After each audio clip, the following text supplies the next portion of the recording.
नमस्कार दोस्तों, सिविल ज्ञान में आपका स्वागत है। आज के इस वीडियो में हम लोग बात करने वाले हैं कि आरीवाल का स्लोप कैसे मेंटेन किया जाता है।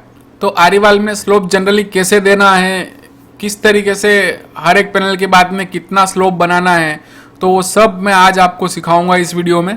तो इस वीडियो को लास्ट तक ज़रूर देखें दोस्तों, बीच में कभी भी इसको बंद ना करें। हाँ, वो बात अलग है कि आप लोगों को इंटरेस्ट नहीं है ये वीडियो देखने में, तो आप लोग स्किप कर सकते हैं, क्विट कर सकते हैं। लेकिन जो लोग सीखना चाह रहे हैं वो इस वीडियो को पूरा लास्ट तक ज़रूर देखें। तो अब यहाँ पे आप लोग देख सकते हैं आपके सामने कि एक आरीवाल है अपने पास में। पिछले वीडियोस में हमने पूरी ड्राइंग डिटेल में पढ़ ली है। तो अब हम यहाँ पे केवल स्लोप मेंटेन करने की ही बात करेंगे, उसके अलावा और कोई भी बात नहीं करेंगे। तो जो हमारा केस है अभी, उसमें हम लोग देखते हैं कि किस तरीके से हम लोगों को स्लोप मेंटेन करना है। अब जैसे कि आप लोग देख पा रहे हैं यहाँ पे कि ये एक आरीवाल दी गई है, ठीक है, ऊपर तक आ रही है और उसके ऊपर में फ्रिक्शन स्लैब है, ठीक है। तो हमको ये आरीवाल का स्लोप कितना रखना है वो कैसे डिसाइड होगा? तो उसके लिए दोस्तों आपको करना कुछ नहीं है, बस आपको सिंपल सा लॉजिक लगाना है। इस केस में आप लोगों को सबसे पहले देखना है क्रैश बैरियर के डायमेंशंस। तो क्रैश बैरियर के डायमेंशंस अपने केस में मैं आपको थोड़ा दिखा देता हूं। तो मैं यहाँ पे थोड़ा जूम इन कर लेता हूं ताकि हम लोग अच्छे से समझ पाए कि हम लोग किस बारे में बात कर रहे हैं। तो अब यहाँ पे आप लोग देख सकते हैं कि यहाँ पे ये जो अपना फ्रिक्शन स्लैब का आउटर एज है ये यहाँ पे आ रहा है। तो यहाँ से हम लोगों को यहाँ तक की डिस्टेंस मालूम होना चाहिए कि ये डिस्टेंस कितनी है। तो हमारे केस में यहाँ से लेके ये वाला कॉर्नर जो है वो 160 mm का है, प्लस ये यहाँ पे 20 mm की एक गैप भी है। तो ये भी हम लोगों को ऐड करनी पड़ेगी। तो जब हम ये दोनों ऐड करते हैं तो टोटल मिला के यहाँ पे 180 mm बनता है। तो 180 mm का यहाँ पे हम लोगों को ऑफसेट बनाना है, ठीक है। मतलब यहाँ इस एज से 180 mm की यहाँ पे गैप रहनी ही रहनी है। वो तो खैर जब हम लोग क्रैश बैरियर लगा देंगे तो आ जाएगी। अब हम लोगों को कम से कम 180 mm का स्लोप मेंटेन करना है। लेकिन हम लोग ऐसा क्यों कर रहे हैं, इसके पीछे स्टोरी क्या है? तो इसके पीछे सिंपल सी स्टोरी है। ये टॉप से देखने पे आपका व्यू पे दिखता है, ठीक है। अब ये याद रखिएगा कि ये अपना आउटर वाला एज है। इसको हम लोगों को जो ये वाला स्लैब है अपना, उसके आउटर एज से मैच करना है। इस आउटर एज से ये अपना स्लैब का आउटर एज है, मतलब ये स्ट्रक्चर का आउटर एज है। इससे हम लोगों को ये वाला फेस मैच करना है, क्योंकि इसका भी क्रैश बैरियर चलेगा और इसके ऊपर भी क्रैश बैरियर रहेगा कुछ। तो इस क्रैश बैरियर से ये वाला क्रैश बैरियर मैच हो जाए, इसलिए हमको यहाँ पे आरीवाल को थोड़ा अंदर लेना पड़ेगा। कितना अंदर? 180 mm अंदर, तभी तो हमारा ये फेस मैच हो पाएगा। अगर हम लोग आरीवाल ही यहाँ पे स्टक कर देंगे तो हमारा जो क्रैश बैरियर का फेस है वो तो बाहर की तरफ चला जाएगा पूरा। हमारा ये वाला क्रैश बैरियर इससे मैच हो भी नहीं पाएगा, किसी भी तरीके से मैच नहीं हो पाएगा। हमारा ये वाला क्रैश बैरियर यहाँ पर रह जाएगा और ये वाला क्रैश बैरियर यहाँ से स्टार्ट हो जाएगा। तो ये तो गड़बड़ हो गई। तो इसीलिए ये यहाँ पे हल्का सा स्लोप दिया गया है। तो हमको आरीवाल को इतने स्लोप में बनाना ही पड़ेगा। बस हम लोगों को ये 180 mm का स्लोप मेंटेन करना है। यहाँ पे आप लोगों को एंगल में ध्यान नहीं रखना है। जैसा कि आप लोग ये इस टाइप की जो रिटर्निंग वाल रहती है, जैसे कि ये आरीवाल हो गई है अपनी, ये आरीवाल, और इधर में मिट्टी का स्लोप रहता है और फिर यहाँ से रोड चालू होता है ना, कुछ इस तरीके की जो आरीवाल होती है ना, उस केस में हम लोग एंगल कंसिडर कर सकते हैं जब ड्राइंग में दिया होगा तब, ठीक है। वो दिया होता है कुछ हल्का सा वहाँ पे डिफ्लेक्शन दिया हुआ रहता है, क्योंकि जब भी आप लोग कॉम्पैक्शन करते हो तो वो बाहर की तरफ निकल जाती है वाल, इसलिए वो वहाँ पे आपको 1% दिया रहता है। आपको उस हिसाब से चलना है। उसके बाद भी आप लोगों को और अंदर में थोड़ा और झुका हुआ रखना चाहिए उसको। वो क्यों, ये हम लोग बाद में डिस्कस करेंगे ये वाली चीज़ें। सबसे पहले हम लोग इधर की बात करते हैं। तो इस वजह से हम लोगों को 180 mm का ऑफसेट देना पड़ेगा। अब इसका स्लोप कैसे मेंटेन करना है? अब ठीक है, हमको ये वाले फेस से नीचे वाला फेस मैच कर देना है। मतलब पॉइंट हमको क्या देना है, जो नीचे हमारा जहाँ से अपना लेवलिंग पैड होगा, लेवलिंग पैड के ऊपर जब हम लोग पॉइंट मार्क करेंगे तो वो जो अपना आउटर फेस है उसी के पॉइंट्स हम लोग मार्क करेंगे। ठीक है, तो ये हम लोग मार्क करने के बाद में जब हम लोगों को नीचे वाले पॉइंट्स जब हम लोगों को पता चल जाएंगे तो हम एक्चुअल एग्जीक्यूशन यहाँ पे चालू करेंगे। तो जब हम लोग एक्चुअल एग्जीक्यूशन यहाँ पे चालू कर देंगे तब हम क्या देखेंगे कि फर्स्ट वाले पैनल का कितना यहाँ पे अलाइनमेंट आ रहा है, ये चीज हम लोग देखेंगे। अब जैसे कि मान लीजिए हम लोग एक पिछली वाली ड्राइंग में चलते हैं जहाँ पे हम लोग देखते हैं कि हमारी जहाँ पे आरीवाल स्टार्ट हो रही होगी वो वाला पॉइंट देखते हैं, वो वाली ड्राइंग देखते हैं जहाँ पे आरीवाल स्टार्ट हो रही होगी। तो ये W4 RHS का हम लोग एक देखते हैं यहाँ पे प्लान, और VUP के पास में कितनी हाइट आ रही है वो थोड़ी चेक करते हैं यहाँ पे। तो VUP के केस में यहाँ पे कितनी हाइट आ रही है, तो ये यहाँ पे टॉप ऑफ लेवलिंग पेड कितना दिया गया है, ये दिया गया है 637.300। इसमें से हम लोग जो इसका कोपिंग बीम का टॉप दिया गया है वो देख लेते हैं। ये तो भाई FRL है, लेकिन ये वाला जो टॉप दिया गया है यहाँ पे कितना दिया गया है 644.012। तो ये 6.712 mm की यहाँ पे हाइट है इसकी, 6.712। तो हम एक एग्जाम्पल के तौर पे अभी हम लोग क्योंकि एग्जाम्पल ले रहे हैं तो हम लोग इसको एक 6.7 मीटर मान लेते हैं। ठीक है, या फिर आप लोग एक्चुअल भी कंसिडर करके चल सकते हैं। चलिए हम लोग एक्चुअल से ही बात करते हैं। चलिए एक्चुअल में आपको अच्छे से समझ में आएगा। तो 6.712 को कंसिडर करके चलेंगे। अब आप लोगों ने ये ड्राइंग से निकाल लिया भाई ये हाइट, अब इसका यहाँ पे स्लोप कितना है। अब ये आप ध्यान रखिएगा कि यहाँ का स्लोप और यहाँ का स्लोप दोनों अलग अलग रहेगा। ठीक है ना, स्लोप बोले तो एंगल आपको 118 mm 180 mm ही आपको ऑफसेट लेना है। तो यहाँ पे जो वेरिएशन आएगा वो इससे हट के रहेगा क्योंकि यहाँ पे हाइट चेंज हो गई है। अब यहाँ पे कितना था 644.012, लेकिन यहाँ पे कितना हो गया 644.348, यहाँ पे हाइट बढ़ गया। ठीक है ना, तो सॉरी यहाँ पे हाइट बढ़ नहीं गया, ये वाला टॉप इधर है 643.998, ये थोड़ा घट गया यहाँ पे, है ना, कम हो गया। तो अब उस हिसाब से यहाँ पे हाइट भी चेंज हो जाएगी। वैसे तो ज़्यादा डिफरेंस नहीं आ रहा है, लेकिन फिर भी हाइट तो चेंज हुई है, 14 mm की ही सही लेकिन हुई तो है ना। तो थोड़ा बहुत स्लोप भी चेंज होगा, लेकिन ठीक है ये फिर भी हम लोग एक एग्जैक्ट लेवल में मान सकते हैं। लेकिन हम लोग जब दूसरी हाइट्स देखेंगे, जब हम लोग आगे मूव करेंगे, ये हम लोगों ने 10 मीटर पे ही, ये तो 8.775 पे, इसके आगे हमारा पूरा 10 मीटर पे चलता जाएगा और 10 मीटर पे लास्ट में जाके हमारी वाल खत्म हो जाएगी। तो अब जैसे कि इस केस में मान लीजिए कि इस केस में कितना नीचे आ गए हम लोग 638.005 करके और 637.155। अगर यहाँ पे हम लोग देखेंगे कि यहाँ पे हम लोगों को कितना स्लोप मेंटेन करना है, तो यहाँ का स्लोप कितना मेंटेन होगा और वहाँ का स्लोप कितना मेंटेन होगा, दोनों में डिफरेंस होगा। ये हम लोग पहले एक का समझ लेंगे तो फिर हम लोग दूसरे को समझ सकते हैं। तो सबसे पहले हम लोग एक का समझ लेते हैं। तो अब जैसे कि चलते हैं वापस से अपनी लास्ट वाली ड्राइंग में। तो जैसा कि यहाँ पे दिया गया है ये सेक्शन, मान लीजिए कि आपका पैनल यहाँ पे 1.2 मीटर का है। तो सबसे पहली बात क्या कि आप लोगों ने जो हाइट चेक करी वो कितनी आई थी अभी 6.712 मीटर, उस पे आपको 180 mm का स्लोप बनाना है। तो 1 मीटर पे कितना आने वाला है वो आप लोग निकाल सकते हैं। 180 mm आया 6.712 के लिए, तो 1 मीटर के लिए कितना आएगा, तो इसको हम लोग इससे डिवाइड कर देंगे तो आता है 26.8 mm। ये 1 मीटर के लिए आता है। तो मान लीजिए अपना पैनल 1.2 मीटर का है, तो 1.2 मीटर के लिए कितना हो जाएगा ये, तो 1.2 मीटर के लिए होता है ये 32.16, मतलब इसको हम लोग मान लेते हैं 32.2 mm। ये हमारा 1.2 मीटर वाला केस हो गया।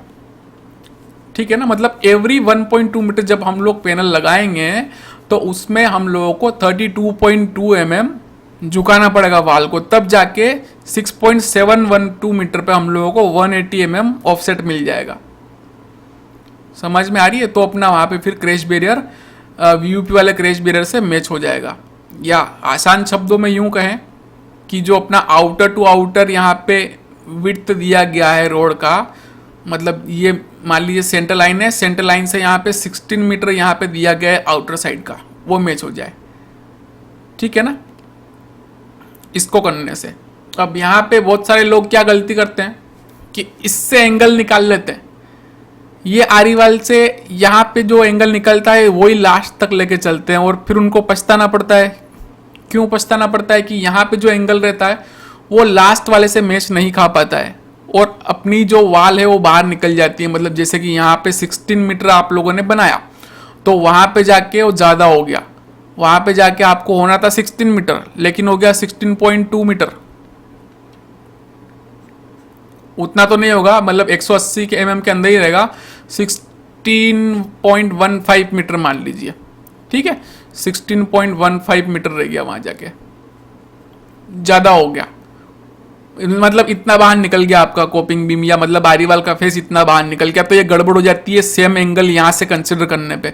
तो ये वाला एंगल आप लोगों को कभी भी कंसिडर नहीं करना है, इस चीज़ का आप लोग विशेष ध्यान रखिएगा, ठीक है ना। वो क्यों, ये अभी मैं थोड़ा लास्ट में बताऊंगा। सबसे पहले आप लोग ये सीख लीजिए कि आपको यहाँ पे क्या करना है। अब आपने इरेक्शन करना है भाई यहाँ पे, तो जब आप लोग पैनल लगाएंगे तो आपको पता है आपके यहाँ पे पॉइंट मार्क हो जाएंगे, यहाँ पे आउटर वाला पॉइंट आप लोग मार्क कर देंगे एक, ठीक है, ये आउटर वाला पॉइंट रहेगा, और इसको लेके आप लोगों को यहाँ पे आरीवाल लगानी स्टार्ट करनी है। तो सबसे पहले वाले पॉइंट पे आप लोग सेट करेंगे, ठीक है। आपका जो भी लेवलिंग पेड रहेगा उस पे, जैसे कि मान लीजिए लेवलिंग पेड है आपका नीचे की तरफ, ये ऊपर से देख रहे हैं आप लोग आसमान से, मतलब प्लान देख रहे हैं इसका, तो इस तरीके से दिख रहा है आपका लेवलिंग पेड। तो यहाँ पे मान लीजिए 10 मीटर वाला पॉइंट अगला वाला यहाँ पे, और यहाँ से स्टार्ट हो रही है आपकी आरीवाल। तो यहाँ पे आप लोग लाइन डोरी से पूरा यहाँ पे जितने भी पॉइंट्स दिए गए हैं उनको लाइन डोरी से मार्क कर लेंगे, कलर लगा देंगे, कुछ भी कर देंगे आप लोग। उसके बाद में उसके ऊपर आप लोग आरीवाल पैनल बिठाना चालू करेंगे। तो एक आरीवाल पैनल आप लोग यहाँ पे लगाएंगे, ठीक है, और एक आरीवाल पैनल आप लोग यहाँ पे लगाएंगे, दोनों तरफ आप लोग आरीवाल पैनल लगाएंगे, और बीच में फिर हर एक जगह पे आप लोग आरीवाल पैनल लगा देंगे लाइन डोरी बांध के, और उसके हिसाब से यहाँ पे बीच वाले आरीवाल पैनल्स को आप लोग सेट करेंगे, ठीक है। हर एक आरीवाल के पैनल को आप लोगों को सेट करने नहीं बैठना है, उसमें भी गड़बड़ हो जाएगी, ठीक है ना। 10-10 मीटर में करना है तो 10 मीटर की लाइन पकड़ के कीजिए, ये सबसे आसान तरीका है करने का, ठीक है ना। उसमें गड़बड़ भी नहीं होगी कुछ। आपको फेस मिलाना ज़रूरी नहीं है, फेस मिला ना मिले, लेकिन ये कॉर्नर्स मिलना ज़रूरी है। इस कॉर्नर से ये लाइन डोरी पकड़ के और फिर बाकी के मैच कर लीजिए, अपने आप मैच हो जाएगा, अपने आप राउंड बन जाएगा वो, ठीक है, अपने आप पूरा स्ट्रेट हो जाएगा। तो सबसे पहले आपको इरेक्शन करना है यहाँ पे। तो 1.2 मीटर पे आपको 32.2 का यहाँ पे स्लोप बनाना है। मान लीजिए कि यहाँ पे आपको स्लोप बनाना है, यहाँ पे 1.2 मीटर यहाँ पे हो रहा है, यहाँ पे इसको भूल जाइए, ये कुछ भी दिया हुआ है। अभी हम लोग एक एग्जाम्पल के तौर पे मान रहे हैं कि यहाँ पे हो रहा है। तो सबसे पहले आप लोग क्या करेंगे कि आरीवाल पैनल खड़ा करेंगे, फिर यहाँ पे फिलिंग होती है, ठीक है। फिलिंग होने के बाद में वापस से आप लोग क्या करेंगे कि यहाँ पे आप लोग जियोग्रिड बिछाएंगे, ये सारी चीज़ें करेंगे। तो इरेक्शन करने के बाद की चीज़ होगी। तो जब आप लोग ये जियोग्रिड बिछाएंगे, यहाँ पे कॉम्पैक्शन करेंगे, तो जो हम लोगों ने थियोरेटिकली 32.2 निकाला, अगर वो हम लोग यहाँ पे उस हिसाब से स्लोप बनाएंगे तो क्या होगा कि जब यहाँ पे वाइब्रेशंस आएंगे कॉम्पैक्शन के टाइम पे, तो वो इसको शिफ्ट कर देंगे इस साइड में। तो ये 32.2 mm का ना रखे स्लोप, ये कम हो जाएगा। मान लीजिए फॉर एग्जांपल हम हमारे केस में मानते हैं कि जब हम लोग कॉम्पैक्शन कर रहे हैं तो 20 mm का कॉम्पैक्शन हो गया, 20 mm का शिफ्ट हो गया। कॉम्पैक्शन करने पे ये हिला, ठीक है, प्रेशर आया अर्थ का प्रेशर आने पे उसने इधर धक्का मारा अर्थ ने, तो ये पैनल हिल गया और ये स्लोप आपका गड़बड़ हो गया। मतलब कॉम्पैक्शन करने पे इतना स्लोप चला गया, ये हमेशा होता है, ठीक है ना। इस चीज़ को आप लोग ध्यान में रखिएगा। अब यहाँ पे जो गड़बड़ हुई फर्स्ट पैनल में, उसको आपको ऊपर वाले में सही करना है, ठीक है ना। अब यहाँ पे कितना बच जाएगा, जैसे कि आपका 32.2 mm का स्लोप आपको बनाना था, लेकिन 20 mm शिफ्ट हो गया, तो यहाँ पे 20 mm आप लोग माइनस करेंगे तो कितना बचा, 12.2 mm, बस 12.2 mm। अब आपको ऊपर में एडजस्ट करना है, ये 12.2 mm ही बचा है ना। आपको पर मीटर कितना दिया गया, 26.8 मीटर। अब यहाँ पे आप लोग अगला वाला पैनल लगाएंगे, वो भी 1.2 मीटर पे ही आएगा, ठीक है ना। तो 1.2 मीटर प्लस ये भी 1.2 मीटर कितना हो जाएगा, 2.4 मीटर। तो आप लोगों को 2.4 मीटर पे चेक कर लेना है कि 2.4 मीटर पे कितना आ रहा है। तो 26.8 के हिसाब से हम लोग देखते हैं तो 2.4 पे आता है 64.3 mm। अब उसमें से ये वाला लास्ट वाला कितना स्लोप बना था, 12.2 mm का। तो 12.2 mm का हम लोगों ने इसमें से माइनस कर देना है। तो इस कॉर्नर से हम लोगों को स्लोप कितना रखने वाला है ऊपर वाले एज का, वो हम लोगों को मालूम पड़ जाएगा, ठीक है ना। तो हम लोगों को पता चला कि हम लोगों को यहाँ पे 52.1 mm का स्लोप रखना है। तो क्या इतना ही रखना है, नहीं, इससे हम लोगों को और बढ़ाना पड़ेगा। कितना बढ़ाना पड़ेगा, मैंने आपको बताया ना कि आप जब कॉम्पेक्शन कर रहे हैं तो आपको यहाँ से पता चला फर्स्ट पैनल से कि आपका 20 mm सरक गया। तो आपको ये मान के चलना है, आपको एजम्पशन पे ही चलना है, हमेशा आपको हमेशा एज्यूम करके ही चलना पड़ेगा। आप लोग कोई आप लोगों के दिमाग में मशीन नहीं लगी हुई कि आपको पता चलता रहेगा हर जगह पे कि यहाँ पे इतना स्लोप गड़बड़ हो रहा है हमेशा, है ना। तो आपको दो जगह से क्रॉस चेक करके चलना पड़ेगा। एक तो आपने ये कर लिया, सबसे पहला वाला पैनल लगा लिया, उसके बाद अब अगले वाले पैनल को आप लोगों को स्लोप चेक करने के लिए आपके पास में सबसे पहले आप लोग कितना 52.1 mm पे सेट करेंगे इसको, प्लस आपको पता है कि 20 mm इधर में जा रहा है, ये सोइल का अर्थ का प्रेशर आ रहा है जब कॉम्पेक्शन के टाइम पे, तो 20 mm इधर शिफ्ट हो रहा है। तो आपको इसको 20 mm और झुकाना पड़ेगा। तो आप लोग अल्टीमेटली कितना झुकाएंगे इसको, इस वाले पैनल को 70.1 mm, मतलब अप्रोक्सीमेटली आप मान लीजिए कि आपको 70 mm झुकाना पड़ेगा इस पैनल को, तब जाके वो 52.1 mm पे बन जाएगा, ठीक है ना। तो जब कॉम्पेक्शन हो जाए तो बाहर वाले एज से आपको चेक करना है।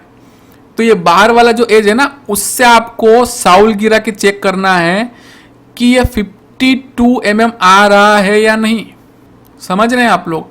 अगर वो वापस से 52.1 mm से कम आ रहा है ना, अब की बार मान लीजिए कि ये 52.1 mm ना आके यहाँ पे ज़्यादा आ गया, मान लो 55 mm आ गया, तो वापस से यही टॉलरेंस आपको वापस ऊपर लेना है, उसी हिसाब से फिर वापस से आपको स्लोप बनाना है, ठीक है ना। तो अब जैसे कि 55 mm हो गया यहाँ पे, तो 55 mm हो गया तो कितनी गड़बड़ कितनी हो गई, 3 mm की गड़बड़ हो गई, 3 mm अंदर ही रह गया।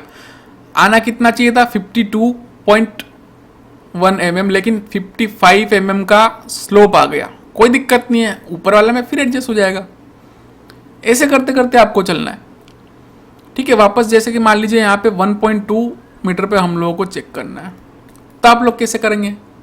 1.2 मीटर पे आपका कितना है, 1.2 मीटर पे आपको पता है कि 32.2 mm है, ठीक है। प्लस उसमें आपको 20 mm जोड़ना है, लेकिन पीछा वाला आपका 3 mm ज़्यादा हो गया था, तो इस बार आपको 3 mm कम स्लोप बनाना है।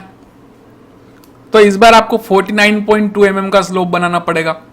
तो 1-2 mm 3 mm का एरर चलता है, आगे पीछे अगर उतना होता है तो आप लोग एडजस्टमेंट कर सकते हैं। ये मैं एक एग्जाम्पल बता रहा हूँ, इससे ज़्यादा भी हो सकता है, ठीक है। तो ऐसे कर करके आपको पूरा स्लोप मेंटेन करना है, यहाँ का भी और अगले वाले पॉइंट का भी, जो यहाँ से 10 मीटर आगे है वहाँ का भी। अब ये तो आपने यहाँ का किया, ठीक है। अब यहाँ का एंगल भी ज़रा पता कर लीजिए कि एंगल क्या हो रहा है यहाँ का। तो जब यहाँ पे आप लोग एंगल निकालेंगे तो सिंपल सा है, यहाँ पे आप लोगों को फॉर्मूला लगाना है एंगल निकालने के लिए, 10 इनवर्स 0.180 बाय 6.712, ठीक है। इससे आपको कैलकुलेट करना है।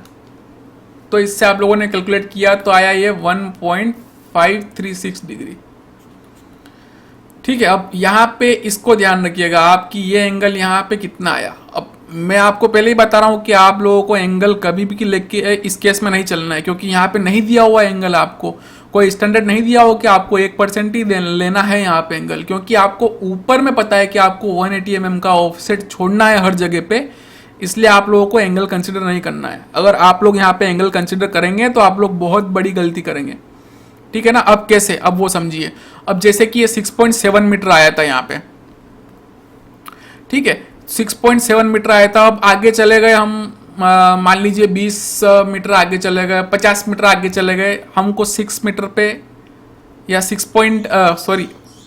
5.5 मीटर की हाइट हमको मिली आगे आरीवाल की।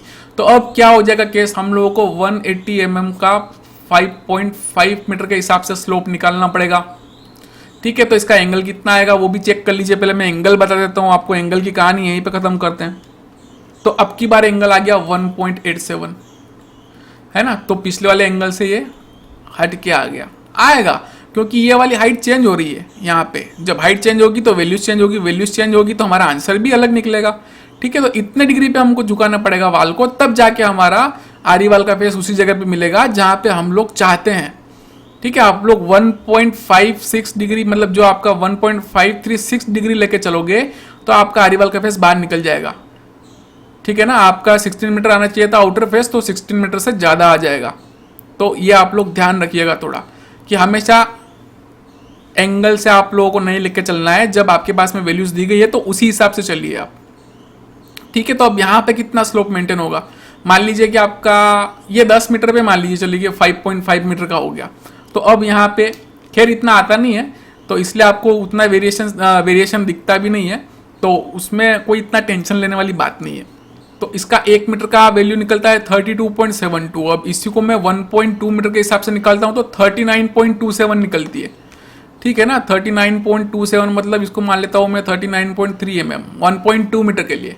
तो अब वहाँ पे क्या थी 32.2 हमारी, जहाँ पे स्टार्टिंग थी आरीवाल की वीयूपी के पास में, और वहाँ से 10 मीटर आगे गए तो 39.3 mm पे हम लोगों को झुकाना पड़ेगा आरीवाल को।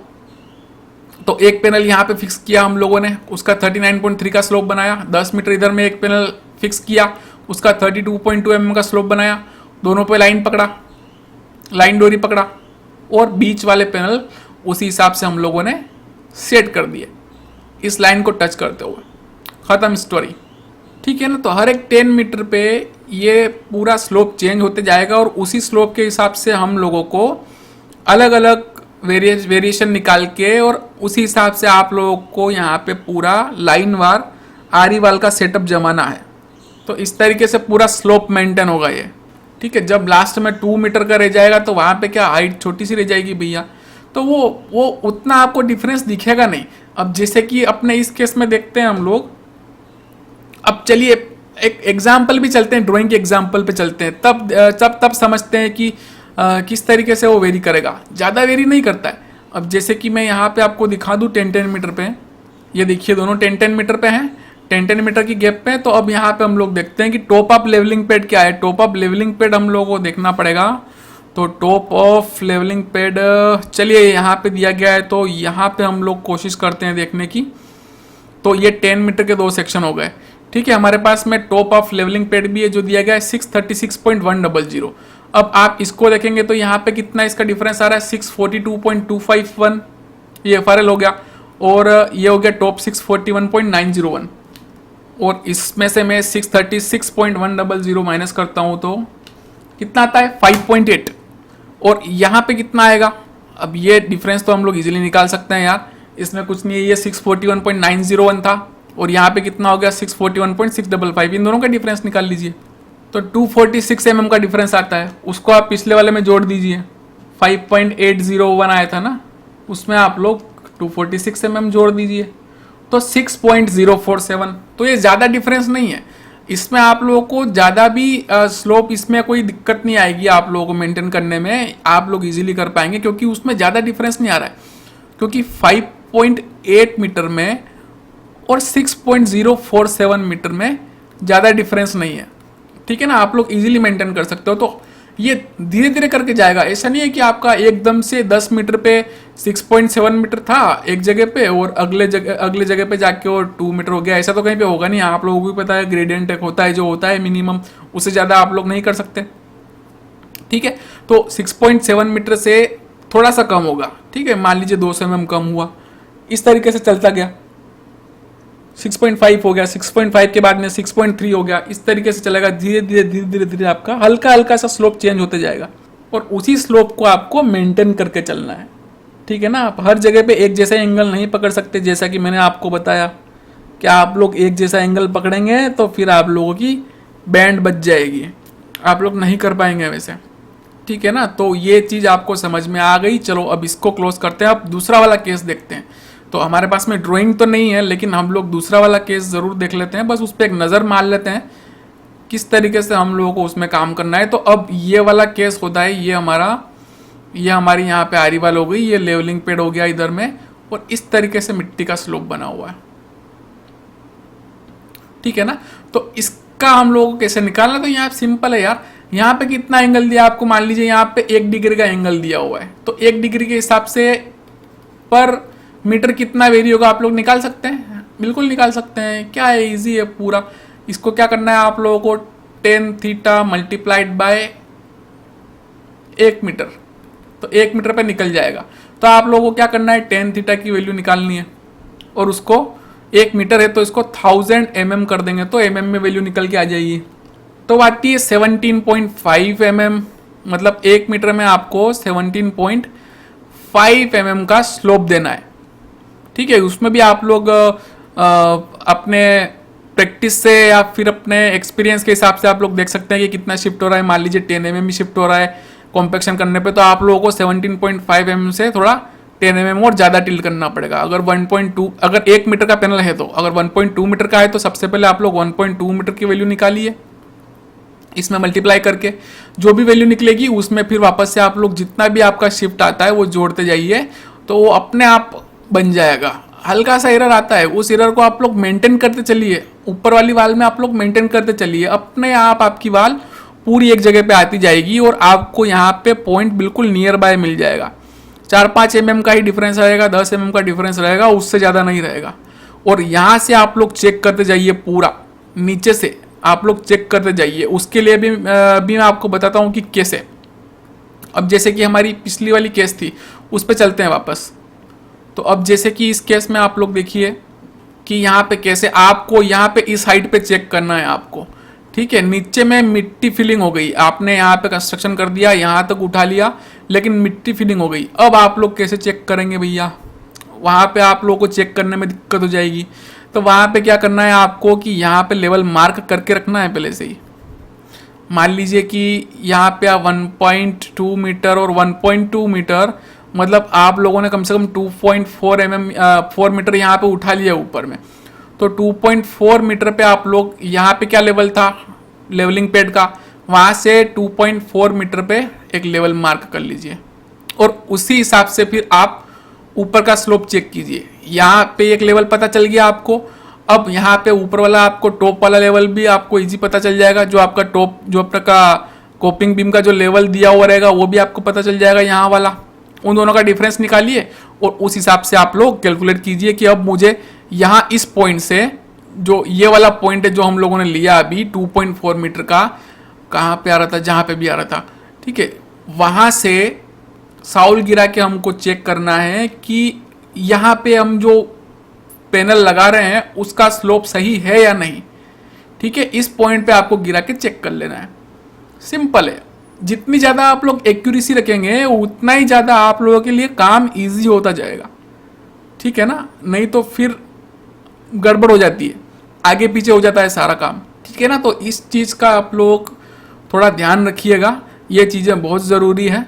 तो अब ये इतना ही था इसमें बताने के लिए। तो भाई मैंने बहुत सारा बता दिया आपको और बहुत सारा टाइम भी कंज्यूम हो गया, तो वीडियो को ख़त्म भी करना पड़ेगा। और वैसे भी हम लोगों को जो सीखना था वो हम लोगों ने सीख लिया। तो वीडियो अच्छा लगा हो तो लाइक ज़रूर कीजिए और अपने दोस्तों के साथ में शेयर करना मत भूलिए, और देखते रहिए सिविल ज्ञान।